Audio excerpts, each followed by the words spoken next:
তেজগাঁ থেকে সংবাদ সন্ধ্যা নিয়ে আপনাদের সামনে আছি আমি সুমনা সিং এবং আমি অনিমেষ কর। শুরুতে জানিয়ে দেব বার্তা কক্ষের সবশেষ। স্কুল মাদ্রাসায় এবার বার্ষিক পরীক্ষা বাতিল, সংক্ষিপ্ত সিলেবাসে অ্যাসাইনমেন্টের মাধ্যমে মূল্যায়ন।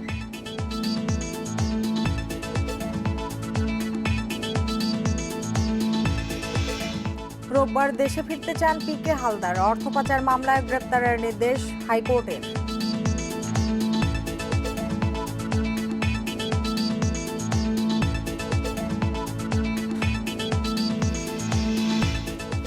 সিলেটে রায়হান হত্যাকাণ্ডের আলামত নষ্টের প্রমাণ, বন্দরবাজার ফাঁড়ির এসআই হাসান বরখাস্ত।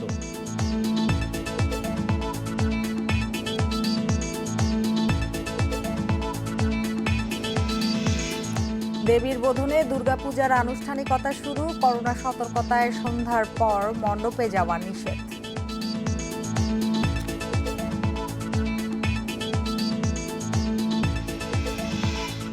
এতক্ষণ শিরোনামগুলো জানাচ্ছিলাম, এবার জানাবো পুরো খবর।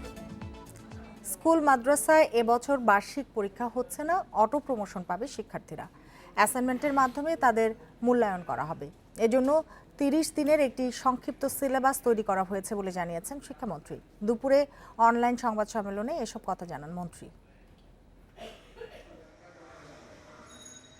করোনার কারণে গত 18 মার্চ থেকে শিক্ষা প্রতিষ্ঠান বন্ধ, বাতিল হয়েছে জেএসসি, পিএসসি এবং এইচএসসি পরীক্ষা।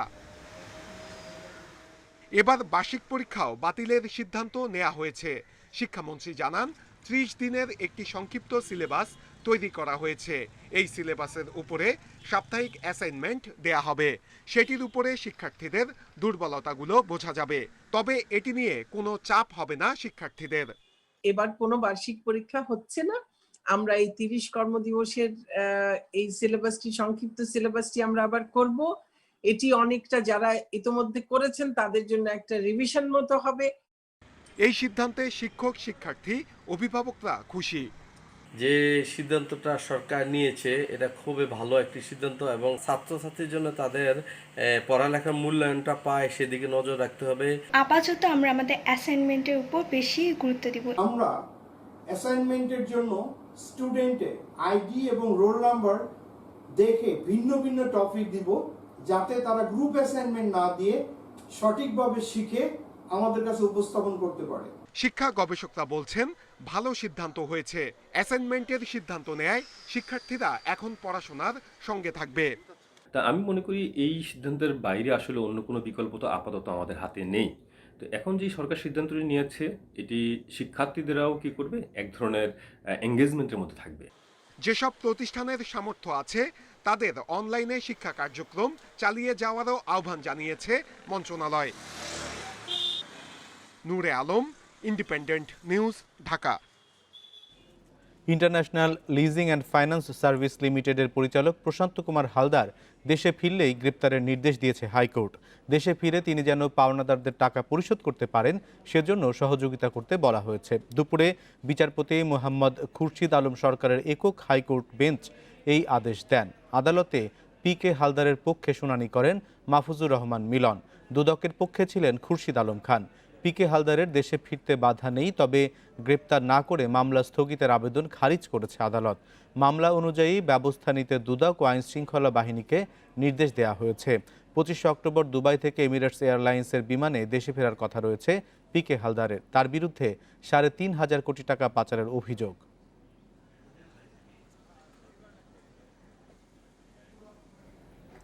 ক্যাসিনো কাণ্ডে গ্রেপ্তার আওয়ামী লীগের বহিষ্কৃত নেতা এনামুল হক এনু ও যুগ্ম সম্পাদক রূপন ভূঁইয়ার জামিন আবেদন খারিজ করে দিয়েছে হাইকোর্ট। সকালে বিচারপতি নজরুল ইসলাম তালুকদার ও বিচারপতি আহমেদ সোহেলের হাইকোর্ট বেঞ্চ এ রায় দেন। এর আগে মঙ্গলবার এ সংক্রান্ত রুলের শুনানি শেষ হয়। গত 15 জুন জ্ঞাত আয় বহির্ভূত সম্পদ অর্জনের এই মামলায় এই দুই ভাইয়ের জামিন আবেদন নামঞ্জুর করেন ঢাকা মহানগর সিনিয়র স্পেশাল জজ KM ইমরুল কায়েস। এরপর এনু রূপন হাইকোর্টে জামিন চেয়ে আবেদন করেছিল। গত বছর 24 সেপ্টেম্বর দুই ভাই এনু রূপনের বাড়িতে অভিযান চালায় র্যাব। সেখান থেকে ওয়ান্ডারার্স ক্লাবের কর্মচারী আবুল কালাম ও এনুর বন্ধু হারুনুর রশিদের বাসায় অভিযান চালানো হয়। ওই অভিযানে প্রায় 5 কোটি টাকা, 8 কেজি স্বর্ণালংকার ও 6টি আগ্নেয়াস্ত্র জব্দ করে র্যাব। এরপর এনু রূপনের সম্পদের বিষয়ে অনুসন্ধান চালায় দুদক। অনুসন্ধান শেষে গত বছর ৩৫ কোটি টাকা অবৈধ সম্পদ অর্জনের অভিযোগে মামলা করে সংস্থাটি।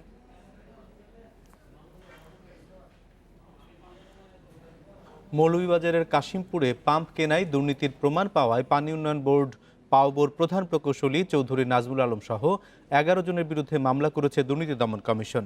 বুধবার হবিগঞ্জে দুদকের উপসহকারী পরিচালক শহীদুর রহমান বাদী হয়ে মামলাটি দায়ের করেন। ৮টি পাম্প মেশিন জার্মান থেকে আমদানি করা হয়েছে ২০ কোটি ৪১ লাখ টাকায়। আর সিগমা ইঞ্জিনিয়ার্স লিমিটেড ৮টি পাম্প মৌলভীবাজারের কাশিমপুর পাম্প হাউসে বসিয়ে পানি উন্নয়ন বোর্ড থেকে ৫৪ কোটি ৮৩ লাখ টাকা তুলে নেয়। দুদকের অনুসন্ধানে বেরিয়ে এসেছে যাচাই বাছাই ছাড়াই ১ সদস্যের কমিটির মাধ্যমে কেনা হয়েছে এইসব পাম্প। মূল্য যথাযথভাবে যাচাই না করে তারা প্রাক্কলন প্রস্তুত করেছিলেন এবং সেই প্রাক্কলনের ভিত্তিতে পরবর্তীতে টেন্ডার আহ্বান করা হয়। সরাসরি টেন্ডার তো যেহেতু সরাসরি টেন্ডার আহ্বান করা হলে তো সরাসরি পদ্ধতিতে অন্য কারো কাছ থেকে টেন্ডার নেওয়ার কোনো সুযোগ থাকে না। পরস্পর যোগসাজশে দুর্নীতির মাধ্যমে সরকারকে আর্থিকভাবে ক্ষতিগ্রস্ত করার অভিযোগে পানি উন্নয়ন বোর্ডের প্রধান প্রকৌশলী চৌধুরী নাজমুল আলম, সিগমা ইঞ্জিনিয়ার্সের ব্যবস্থাপনা পরিচালক সৈয়দ মোহাম্মদ কামাল, চেয়ারম্যান সৈয়দ আরশেদ রেজা সহ ১১ জনের বিরুদ্ধে মামলা করেছে দুদক। প্রকৃত যে মূল্য পরিশোধ করা হয়েছে এবং কন্ট্রাক্টরের যে খরচ সেটি বাদ দিয়ে যে অর্থটা পাওয়া গিয়েছে সেটাই আত্মসাৎ হিসাবে বিবেচনা করা হয়েছে। মামলার প্রয়োজনে আসামিদের বিদেশ গমনে নিষেধাজ্ঞা দিতে পারে বলে জানিয়েছেন দুদক সচিব রিশাদ হুদা, ইন্ডিপেন্ডেন্ট নিউজ, ঢাকা। পঙ্গু হাসপাতালে আটক দালাল চক্রের ১১ জনকে ৬ মাস করে কারাদণ্ড দিয়েছে র্যাব। ভ্রাম্যমাণ আদালতের নির্বাহী ম্যাজিস্ট্রেট জানান, আটক হওয়াদের বেশ কয়েকজন আগেও একই অপরাধে সাজা খেটেছেন। এদিকে দালালরা পঙ্গু হাসপাতাল থেকে অন্য যেসব ক্লিনিকে রোগী পাঠায় তাদের বিরুদ্ধেও ব্যবস্থা নেওয়ার কথা জানায় র্যাব।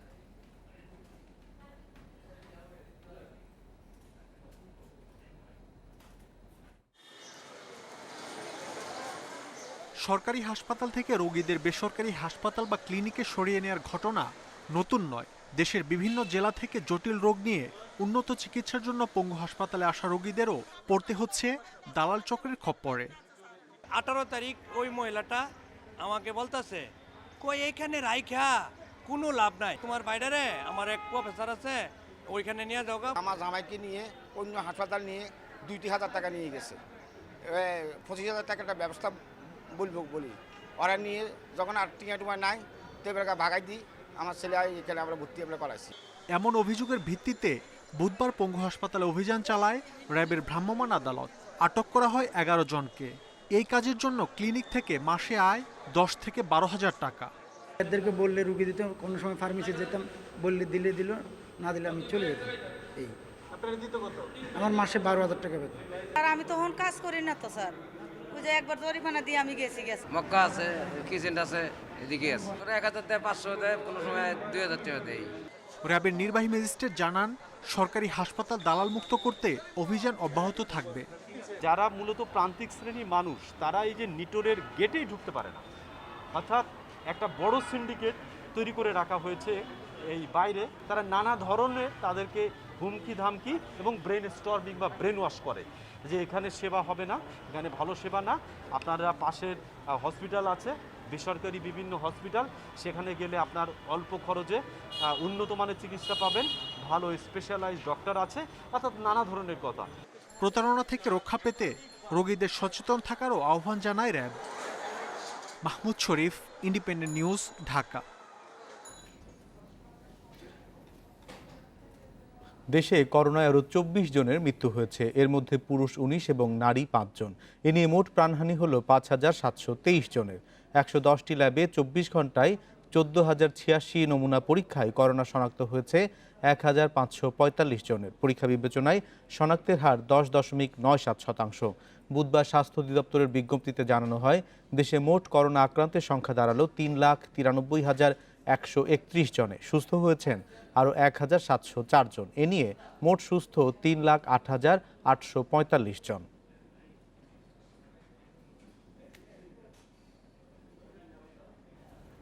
করোনা পরীক্ষার নামে প্রতারণায় অভিযুক্ত জেকেজির মামলায় সাক্ষী হাজির না করায় রাজধানীর সাক্ষীদের বাসস্থান গুলশান ও খিলগাঁও থানায় সাক্ষীদের কেন আদালতে উপস্থিত করা হয়নি তা জানতে 2 থানার ভারপ্রাপ্ত কর্মকর্তাকে নোটিশ দিয়েছে আদালত।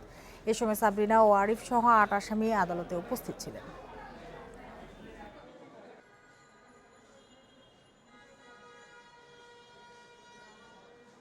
7, 8, 9 নম্বর সাক্ষীর জন্য ছিল, যেহেতু সাক্ষী কেন হাজির হয় নাই এই জন্য গুলশান থানার ওসি এবং খিলগাঁও থানার ওসিকে শোকজ করা হয়েছে এবং আগামী মামলা ডেট হয়েছে 3 নভেম্বর।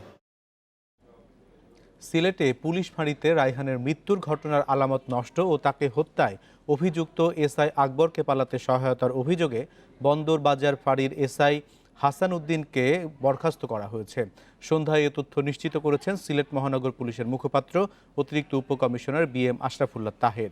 তিনি জানান, এসআই আকবরের পালানোর পেছনে কোনো পুলিশ সদস্যের সংশ্লিষ্টতা আছে কিনা তা তদন্তে পুলিশ সদর দপ্তরের 3 সদস্যের একটি কমিটি করা হয়। তাদের তদন্তে এসআই হাসানের সম্পৃক্ততার প্রমাণ পাওয়ায় তাকে বরখাস্তের সিদ্ধান্ত নেওয়া হয়েছে। তিনি এখন মহানগর পুলিশের হেফাজতে আছেন। গত 11 অক্টোবর ভোরে সিলেট নগরীর আখালিয়ার এলাকার বাসিন্দা রায়হান আহমেদকে বন্দরবাজার পুলিশ ফাঁড়িতে নেওয়া হয়। পরে ওসমানী মেডিকেল কলেজ হাসপাতালে তার মৃত্যু হয়। পরদিন এই ঘটনায় ওই ফাঁড়ির ইনচার্জ আকবর হোসেন ভুইয়া সহ 4 পুলিশ সদস্যকে বরখাস্ত করা হয়। এরপর থেকেই নিখোঁজ এসআই আকবর। এ বিষয় নিয়ে আরও জানাতে সিলেট থেকে আমাদের সঙ্গে যোগ দিচ্ছেন সহকর্মী মঞ্জুর আহমেদ। মঞ্জুর, হাসানের বিরুদ্ধে যেসব অভিযোগ এসেছে, তদন্ত কমিটি তার বিরুদ্ধে সুনির্দিষ্ট কি প্রমাণ পেয়েছে? আপনি জানেন যে সিলেটের যে বন্দরবাজার পুলিশ ফাঁড়িতে যে রায়হান উদ্দিন নামক একজন যুবককে পিটিয়ে হত্যা করা হয়েছিল, তো এই ঘটনায় কিন্তু পুলিশ সদর দপ্তর থেকে একটি কমিটি গঠন করা হয়েছিল যে এই মামলার যে মূল আসামি, যাকে মূল অভিযুক্ত হিসেবে ধরা হচ্ছে বন্দরবাজার ফাঁড়ির ইনচার্জ এসআই আকবর হোসেন ভুইয়া, আসলে তিনি এই মুহূর্তে পলাতক আছেন। 10 দিন হতে চললো এই ঘটনার, এখন পর্যন্ত পুলিশ তাকে গ্রেপ্তার করতে পারেনি। তো আপনি জানেন যে গতকাল এই যে পুলিশ সদর দপ্তরের যে তদন্ত কমিটি, 3 সদস্যের তদন্ত কমিটি একজন AIG নেতৃত্ব হয়েছিল মোহাম্মদ আইয়ুবের নেতৃত্বে, তিনি কিন্তু সিলেটে এসেছিলেন। গতকাল রাতে তিনি এই নিহত রায়হানের পরিবারের সাথে কথা বলেছেন এবং এই বিষয়টা নিয়ে তারা তদন্ত করেছেন। এই তদন্তে কিন্তু উঠে এসেছে হাসান উদ্দিনের নাম, যিনি এই বন্দরবাজার ফাঁড়ির 2IC ছিলেন এবং এসআই আকবরকে ঘটনার দিন পালাতে তিনি সহায়তা করেছেন এমনটা তারা প্রমাণ পেয়েছে, সুনির্দিষ্ট প্রমাণ পেয়েছে এবং তার কাছে তার বিরুদ্ধে তথ্য প্রমাণ লুপাটের অভিযোগ আনা হয়েছে এবং এই যে মামলার মূল যে জায়গাটিতে রায়হানকে নির্যাতন করা হয়েছিল এর কিছু আলামতও তিনি নষ্ট করেছেন এমনটাও প্রমাণ পেয়েছে তদন্ত কমিটি। তদন্ত কমিটির প্রধান যিনি AIG মোহাম্মদ আইয়ুব, তিনি আমাদেরকে এই বিষয়টা নিশ্চিত করেছেন। এর প্রেক্ষিতে কিন্তু আজকে মহানগর পুলিশ তাকে বরখাস্ত করেছে এই মুহূর্তে। তো আপনি জানেন যে এই ঘটনা নিয়ে কিন্তু সিলেটে বেশ কিছুদিন ধরেই কিন্তু আন্দোলন মুখর, সিলেটের প্রত্যেকটি মানুষ কিন্তু আন্দোলন মুখর হয়ে উঠেছে এবং তারা এসআই আকবর। আরেকটি বিষয় জানতে চাই যে হত্যায় অভিযুক্ত এসআই আকবরকে এখনো পর্যন্ত পুলিশ খুঁজে পায়নি, তার ব্যাপারে কোনো ধরনের কিছু কি জানা গেছে যে তিনি কোথায় আছেন বা পুলিশের পক্ষ থেকে কোনো ধারণা আপনারা পেয়েছেন কিনা? আসলে 10 দিন ধরে কিন্তু এসআই আকবর লাপাত্তা। এই বিষয়টাই তদন্তের জন্য পুলিশ সদর দপ্তর একটা কমিটি গঠন করেছে, যার কথা আমি বলছিলাম। তারা কিন্তু সিলেটে এসেছেন এবং তারা পুলিশ ধারণা করছে যে এসআই আকবর পলাতক রয়েছেন, তারা পালিয়ে গেছেন। আপনি জানেন যে ইতিমধ্যে এই মামলাটি PBI-কে হস্তান্তর করা হয়েছে, PBI মামলার তদন্ত করছে। ইতিমধ্যে গতকাল কিন্তু একজন পুলিশ সদস্যকে কিন্তু PBI রিমান্ডে নিয়েছে, 5 দিনের রিমান্ডে। এসআই আকবরকে তারা বলছে যে তারা এসআই আকবরের খোঁজ নিচ্ছে, এসআই আকবর যেখানেই থাকুক তাকে গ্রেপ্তার করা হবে এবং এই বিষয়টা নিয়ে অনেকে ধারণা করছেন যে এসআই আকবর পার্শ্ববর্তী দেশ ভারতে পালিয়ে গেছেন এমনটা ধারণা করছেন। গতকাল কিন্তু সিলেটে পররাষ্ট্রমন্ত্রী এসেছিলেন রায়হানের বাড়িতে, তিনি বলেছেন যে এসআই আকবর যদি বিদেশেও পালিয়ে যায় তাহলেও তাকে ধরে আনা হবে। সরকার কতটুকু করতে পারে। মঞ্জুর, আপনাকে অনেক ধন্যবাদ আমাদের সঙ্গে যোগ দেবার জন্য। এদিকে সিলেটে পুলিশি নির্যাতনে রায়হান হত্যার ঘটনায় জড়িতদের দ্রুত গ্রেপ্তারের দাবিতে বন্দরবাজার ফাঁড়ির সামনে বিক্ষোভ হয়েছে। বাংলাদেশ ছাত্র, যুব ও শ্রমিক অধিকার পরিষদ এই কর্মসূচির আয়োজন করে। এ সময় রাস্তা অবরোধ করে ফাঁড়ির সামনে প্রায় 3 ঘন্টা অবস্থান করেন আন্দোলনকারীরা। আজকের মধ্যে আসামি গ্রেপ্তার না হলে পুরো সিলেটে অবরোধের কর্মসূচি ঘোষণা দেয় তারা। ঘটনার এতদিন পরও কেন কোনো আসামিকে গ্রেপ্তার করা হচ্ছে না, এ নিয়ে বিস্ময় প্রকাশ করেন আন্দোলনকারীরা। রাজধানীর নিউ মার্কেটের বলাকা ভবনের একটি জুতার দোকানে আগুন লেগেছে। দুপুরে 1:30টার দিকে লাগা আগুন দ্রুত নিয়ন্ত্রণে আনে ফায়ার সার্ভিস। ফায়ার সার্ভিস জানায় ঘটনাস্থলে 4টি ইউনিট কাজ করে, সেখানে ধোঁয়া দেখা গেলেও আগুনের শিখা দেখতে পায়নি তারা। ঘটনার 10 থেকে 15 মিনিটের মধ্যে তা নিয়ন্ত্রণে আনা হয়, তাই অন্যান্য দোকানে আগুন ছড়াতে পারেনি। অপরিকল্পিত বিদ্যুতের তার থেকে আগুনের সূত্রপাত বলে প্রাথমিকভাবে ধারণা করছে ফায়ার সার্ভিস। তবে তদন্ত করে বিস্তারিত জানানো হবে বলে জানিয়েছে ফায়ার সার্ভিস।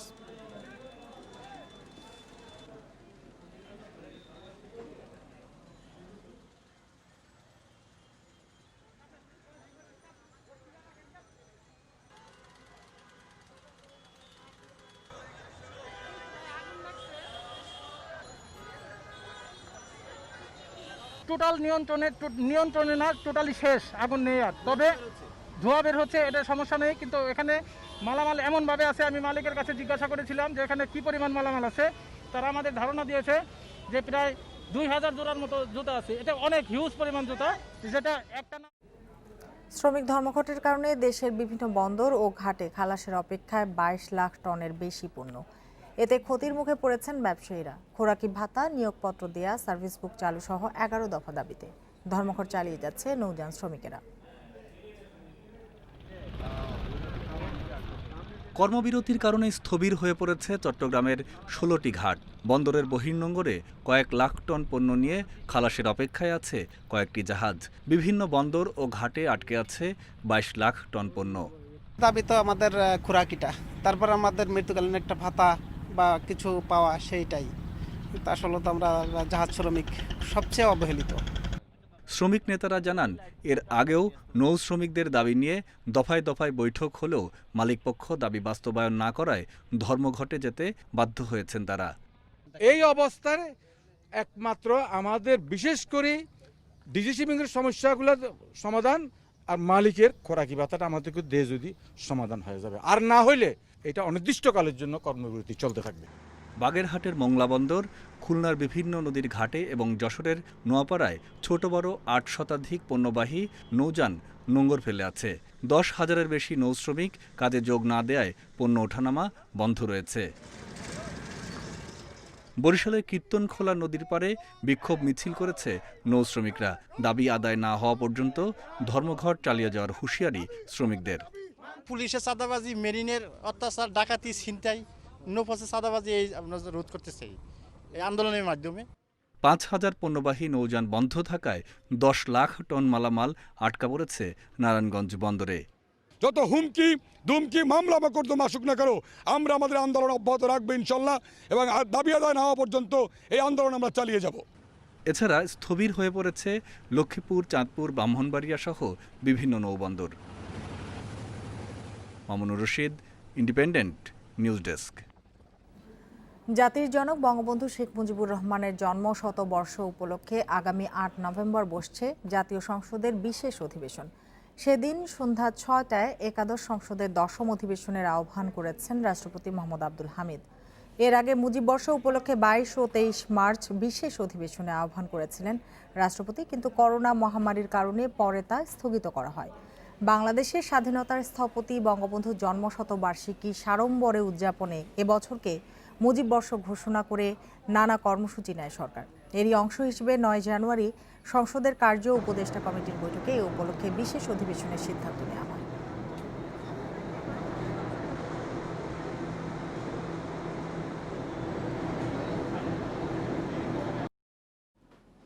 আওয়ামী লীগ সাধারণ সম্পাদক ওবায়দুল কাদের বলেছেন, বিভিন্ন সহযোগী সংগঠনের কমিটি নিয়ে তোলা অভিযোগ সমাধানের নির্দেশ দিয়েছেন দলীয় সভানেত্রী শেখ হাসিনা। সকালে তাঁর সরকারি বাসভবন থেকে সংবাদ ব্রিফিংয়ে একথা বলেন তিনি। কমিটি নিয়ে কারো আপত্তি থাকলে গঠনতন্ত্র অনুযায়ী তার দলীয় ট্রাইব্যুনালে উত্থাপনের পরামর্শ দিয়েছেন ওবায়দুল কাদের। বলেন, যাচাই বাছাই শেষে দ্রুত এগুলো নিষ্পত্তি করা হবে। শিগগিরই আওয়ামী লীগের জেলা ও মহানগর কমিটি ঘোষণা করা হবে বলে জানিয়েছেন আওয়ামী লীগ সাধারণ সম্পাদক। এ সময় তিনি মন্তব্য করেন, বিএনপির অপরাজনীতির কারণে বিভিন্ন নির্বাচনে ভোটার উপস্থিতি কম হয়েছে।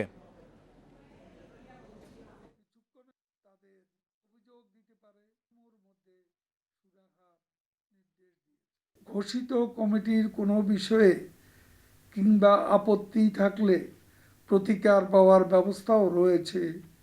সংগঠনের গঠনতন্ত্রের আওতা, অভিযোগ থাকলে নেতা কর্মীরা বা সংক্ষুব্ধ ব্যক্তিরা গঠনতন্ত্র অনুযায়ী এ সংক্রান্ত ট্রাইব্যুনালে তাদের অভিযোগ দিতে পারে। ভারতে প্রাকৃতিক দুর্যোগের কারণে উৎপাদন কম হওয়ায় পেঁয়াজ রপ্তানি বন্ধ করা হয়েছিল বলে জানিয়েছেন ঢাকায় নিযুক্ত ভারতীয় হাইকমিশনার বিক্রম দোরাইস্বামী। এতে কোনো রাজনীতি বা উদ্দেশ্যমূলক কিছু নেই বলেও মন্তব্য করেছেন তিনি। বুধবার সচিবালয়ে কৃষিমন্ত্রীর সঙ্গে সাক্ষাৎ শেষে সাংবাদিকদের এক প্রশ্নের জবাবে তিনি এ মন্তব্য করেন। এ সময় কৃষিমন্ত্রী বলেন, বিটি কটন, ভুট্টা সহ অনেক ফসলের ভালো জাত ভারত থেকে আনার সুযোগ রয়েছে। এছাড়া বাংলাদেশ সরকার কৃষিকে যান্ত্রিকীকরণের প্রকল্প নিয়েছে। সেক্ষেত্রে ভারতের মাহেন্দ্র সহ বেশ কিছু কোম্পানির সহযোগিতা নিতে পারে বাংলাদেশ। ভারতীয় হাইকমিশনার জানান, ভারতের মহারাষ্ট্র সহ পেঁয়াজ উৎপাদনকারী প্রদেশগুলোতে অতিবৃষ্টি ও বন্যায় এবছর উৎপাদন কমার পাশাপাশি অনেক পেঁয়াজ নষ্ট হয়ে গিয়েছে। তিনি জানান, পেঁয়াজ নিয়ে তাই দুদেশের সংকট হয়েছে, তবে অভ্যন্তরীণ সমস্যা দ্রুত কাটিয়ে বাংলাদেশকে সহযোগিতায় প্রস্তুত ভারত। হাইকমিশনার আরও বলেন, এলসি করা 20,000 মেট্রিক টন পেঁয়াজ বাংলাদেশে পাঠিয়েছে ভারত। বিক্রম দোরাইস্বামী বলেন, বাংলাদেশের কৃষি খাতে ভারতের সহযোগিতা অব্যাহত থাকবে।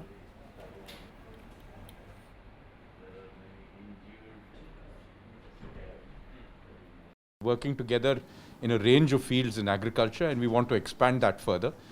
ভারতের অকৃত্রিম বন্ধু বাংলাদেশ। দুই দেশের জন্যই কৃষি খুব গুরুত্বপূর্ণ। এই খাতে ভারতের সহযোগিতা অব্যাহত থাকবে। বাংলাদেশের কৃষিকে যান্ত্রিকীকরণের ক্ষেত্রে এবং তুলা, বিটি কটন, ভুট্টা সহ অনেক ফসলের উন্নত জাতের বীজ সরবরাহ করে সহযোগিতা করবে Bharat. We can also offer you some areas of assistance, perhaps including dairy. সনাতন ধর্মাবলম্বীদের সবচেয়ে বড় ধর্মীয় উৎসব দুর্গাপূজার সব প্রস্তুতি শেষ। আজ দুর্গতিনাশিনী দশভুজা দেবীর বোধন। করোনা মহামারীর কারণে এবার সন্ধ্যা 7টার পর পূজা মণ্ডপে দর্শনার্থীদের প্রবেশ বন্ধ থাকবে। প্রার্থনা করা হবে করোনামুক্ত এক শান্তিময় পৃথিবীর। দেবী দুর্গাকে বরণের সব প্রস্তুতি শেষ করেছেন সনাতন ধর্মের অনুসারীরা। এবছর এমন এক সময়ে দেবী দুর্গা আসছেন যখন করোনার দ্বিতীয় ঢেউ নিয়ে শঙ্কায় সবাই। তবে সনাতন ধর্মের অনুসারীরা বলছেন, এবার পূজার অনুষ্ঠানমালা শুধু মন্দির বা মণ্ডপ প্রাঙ্গণে সীমাবদ্ধ রাখা হবে। করোনাজনিত অতিমারির কারণে আমরা দেখছি বিশ্বজুড়ে যে ভয়াবহ অবস্থা, সেই কারণে আমরা আমাদের সম্প্রদায়ের মানুষকে বলেছি যে এবছর তোমরা সম্পৃক্ত হতে পারবে না উৎসবে। আগামী বছর হয়তো করোনামুক্ত বিশ্বে হয়তো তুমি উৎসবে সম্পৃক্ত হতে পারবা, এবং সেই কারণে আমরা বলেছি যে রাত সন্ধ্যা আরতির পর পূজা মণ্ডপগুলি বন্ধ থাকবে। পঞ্জিকা অনুসারে মহালয়া, বোধন ও সন্ধি পূজা, এই 3 পর্ব মিলে দুর্গোৎসব। বুধবার পঞ্চমী তিথিতে দেবীর বোধন হবে, প্রার্থনা করা হবে করোনামুক্ত শান্তিময় পৃথিবীর। আমরা মায়ের বোধন করব, মায়ের কাছে আহ্বান করব, মাকে আমরা প্রার্থনা করব, যেরকম প্রার্থনা করব দেশ ও জাতি সারা বিশ্বে মহামারী করোনা থেকে যেন সারা বিশ্বে মা যেন রক্ষা করেন। শান্তিপূর্ণভাবে পূজা উদযাপনের জন্য নেওয়া হয়েছে পর্যাপ্ত নিরাপত্তার প্রস্তুতি। আমরা 4 স্তরের নিরাপত্তা রেখেছি। আমাদের পিকেট ব্যবস্থা থাকবে, পাশাপাশি হচ্ছে মোবাইল পেট্রোল থাকছে। ঢাকেশ্বরী জাতীয় মন্দির, এটা বড় জাতীয় মন্দির, এই মন্দিরে আমাদের পিকেট থাকছে। বুধবার সকালে মহানগর সার্বজনীন পূজা কমিটির এক সংবাদ সম্মেলনে সীমিত পরিসরে পূজা উদযাপনের কথা বলা হয়। পূজাকে কেন্দ্র করে শোভাযাত্রা, প্রসাদ বিতরণ ও আলোকসজ্জা থেকে বিরত থাকতে বলা হয়েছে। প্রতি মণ্ডপ থেকে সরাসরি স্ব বিসর্জন ঘাটে গিয়ে বিসর্জন দেওয়ার জন্য বলা হয়েছে। বৃহস্পতিবার মহাষষ্ঠীতে শুরু হবে শারদীয় দুর্গোৎসবের মূল অনুষ্ঠান। সোমবার দশমীতে প্রতিমা বিসর্জনে শেষ হবে পূজার আনুষ্ঠানিকতা। Jahanara Parvin, independent news, Dhaka. 34 লাখ।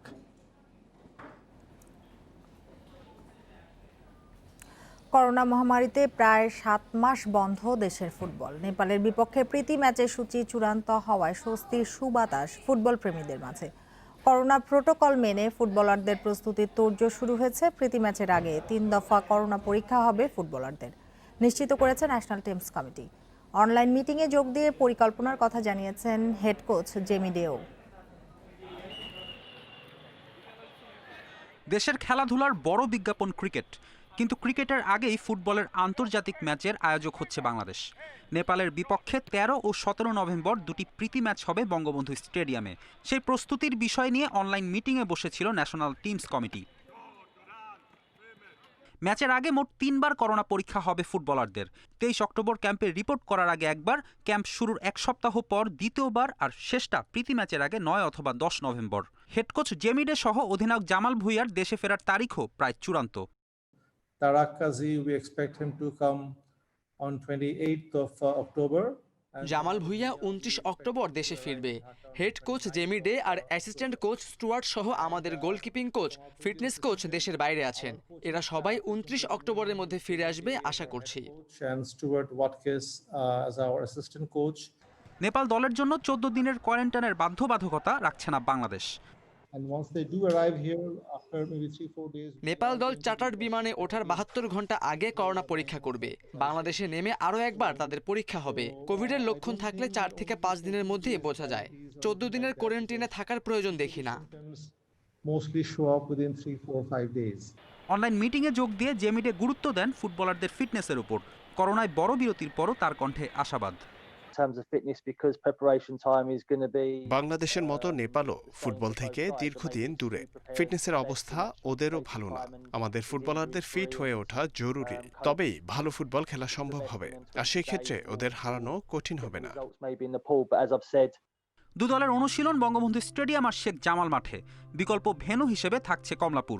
দুটি প্রীতি ম্যাচে সীমিত পরিসরে দর্শক রাখার পরিকল্পনা রয়েছে বাফুফের। আন্তঃমন্ত্রণালয় বৈঠকের পর সে বিষয়ে চূড়ান্ত সিদ্ধান্ত নেওয়া হবে। ফেরদৌস ইসলাম, ইন্ডিপেন্ডেন্ট নিউজ। আর এই ছিল আজকের সংবাদ সন্ধ্যা। ইন্ডিপেন্ডেন্ট টেলিভিশনের সব খবর আরও বিস্তারিত জানতে চোখ রাখুন ফেসবুক, ইউটিউব এবং টুইটারে। সাথে থাকার জন্য ধন্যবাদ।